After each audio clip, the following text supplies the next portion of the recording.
So இன்றைக்கி வந்துட்டு face wash பண்ணியாச்சு. இந்த ஃபேஸ் வாஷ் வந்துட்டு ரிட் ஃபிட் அப்படின்ற இந்த ஃபேஸ் வாஷ் யூஸ் பண்ணி பிம்பிள்ஸ்க்காக, பிக்மெண்டேஷனுக்காக இது வந்து டெர்மட்டாலஜி சஜஸ்ட் பண்ணுது. ஸோ இதுதான் யூஸ் பண்ணிகிட்ருக்கேன். ஓரளவுக்கு இங்கே இருக்க பொறிலாம் கம்மியாகிற இந்த சன்ஸ்க்ரீன் வந்துட்டு அப்ளை பண்ணியிருக்கேன். வேறு எதுவும் ஃபேஸில் வந்துட்டு இல்லை. அப்ளை பண்ணி மசாஜ் பண்ணிட்டேன்.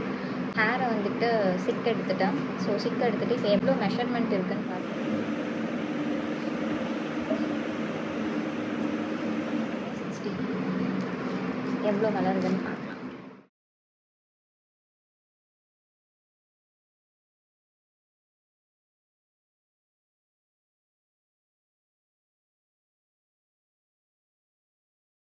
ஸோ மசாஜ் பண்ணி முடிச்சிட்டேன் தலைக்கு. அவ்வளோதான், தலையை தூக்கி கொண்டு போட்டுட்டு இதுதான் வந்து மார்னிங் வந்துட்டு ஸ்கின் அண்ட் ஹேர் கேர் நான் பண்ணுறது. இப்போதைக்கு ஆர்டர் பண்ணியிருக்க ப்ராடக்ட்ஸ் வந்தோடனே அதுக்கேற்ற மாதிரி அதை வந்து சேஞ்ச் பண்ணிப்பேன்.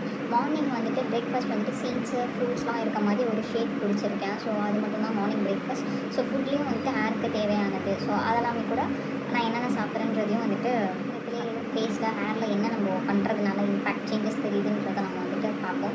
ஸோ அது வரைக்கும் வந்துட்டு சப்ஸ்கிரைப் பண்ணிக்கோங்க. ஸோ